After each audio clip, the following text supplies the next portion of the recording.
I tell people I just live life for a living. I always put adventure and fun first, and then I like building communities. I like bringing people together.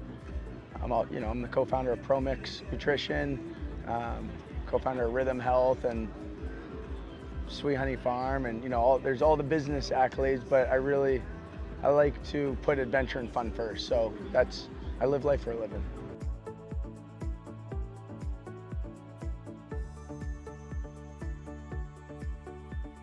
I like hard challenges, but I define my life and I follow 5 values, and I don't deviate outside of those values. Those values are family, health, community, freedom of time, and giving back. This is a giving back opportunity. And so I like showing up, and I like doing hard things with people because it brings you together. You develop relationships, and it helps open up a different part of the brain when you do that. It gives you hope in other parts of life. When you do hard things now, other things seem a little bit easier. And so I try to do that on a daily basis. So when Hope for Warriors asks me to come, it's a no-brainer.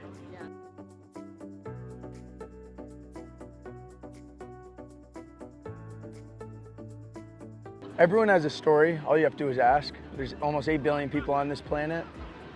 And it's really fascinating to listen to people's story and what they've gone through. And it gives perspective on my life, specifically. Sometimes I get down in situations and, I listen to someone else's story and I'm like, my issues aren't real issues, And so it's super impactful. I mean, people risk their life every day for this country, and that shouldn't go unseen, and not just in other countries and war. There's time away from families that he was talking about yesterday, and time away from his kids and his wife, and you can never replace that. I don't care how much money or how much anything you give him or any veteran or someone that's active, you can never give someone back the time. It's impossible. We lose it. And so when someone commits their time to protect people that they don't even know, I think that's the ultimate courage.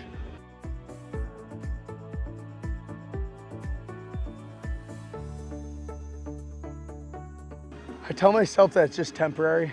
All of this is temporary, Life is temporary, pain is temporary, work is temporary, money is temporary, hardships are temporary, everything's temporary.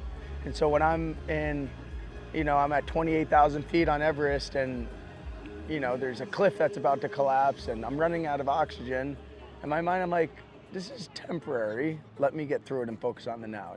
The bear crawl, I feel like my body was falling apart at mile 20. It's temporary, right? I think even just like taking that mindset and applying it to life and just the day-to-day life of business and personal stuff and family stuff, and knowing that when you feel down and you feel like the world is collapsing in front of you, a lot of the times it's mostly going on in your head. And it's in psychology, it's called the vicious cycle. And we put ourselves through these vicious cycles, and we put these stories in our head, and we feel like everything's just gonna fail in front of us. But at the end of the day, it's temporary. And when I put that into my brain, it helps me just get through it, It helps me get through everything,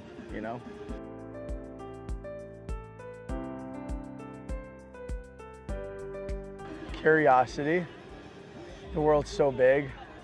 There's so many things to do. There's so many people to meet. There's so much things to see. And I want to see what the human body's capable of. I want to see what's out in the world. I want to listen to people's stories. It's my type of school. I dropped out of college. This is my school. Listening to people's stories, seeing things, trying new stuff, putting my body in situations that there's a 50-50 chance of actually completing it. And so that's where I learn the most. And so it's my school.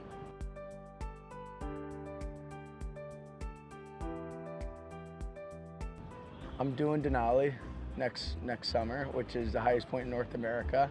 It's a 3-week climb-ish, if you get it. Yeah, I'm excited about that. That's public knowledge and everything, right? No, I think this is the first interview I'm saying it on. Oh my gosh. So, can we share that? Yeah, you can share. Yeah. That's awesome. I'm doing Denali next year, so that'll be fun. But I don't know, I'm building a village in Africa. I have a hospital being built, so I'm working on that for 15,000 people. But no, I think at a young age, I lost my dad to suicide, and so I think I just got a different perspective of life, of what he was going through. He was like such a happy guy, and then boom, one day, gone. And you wonder what's going through someone's brain like that. And I think it just takes a call, it takes a text, it takes, to letting someone know, like, hey, you're going through some crap right now. It is temporary. There is green grass on the other side. There is light at the end of the tunnel. There is something good that's going to happen, but hold on, And I think what's next for me is just constantly trying to bring that to attention for humans, because we get so wrapped up in our world and we create these vicious cycles, and sometimes we feel like we're alone. A lot of times, I know some days I'm like, regardless of how much support's around me, sometimes I feel alone. And that one call from my mom, or that one call from my best friend, or that one text from someone, or a DM, or whatever, I'm like, man, that just made my day. And boom, I'm right back, I'm sparked right up. And I think when you bring people together like this event, it creates this communication and community and spark in people's brain, this dopamine rush of doing something hard. And so doing more stuff like this is what's next for me, is just bringing people together and hopefully changing someone's life and saving someone's life, and and just bringing good awareness to good positive energy. And I don't know, I think that's my life mission. I love that. Like forever. I don't think that's ever going to go anywhere.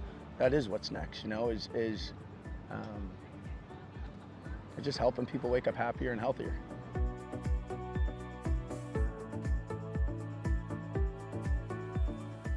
It's cool to see what they go through. And look, every veteran is different. Every veteran served different times, was in different wars, was stationed in different, camps, and had different ranks. And so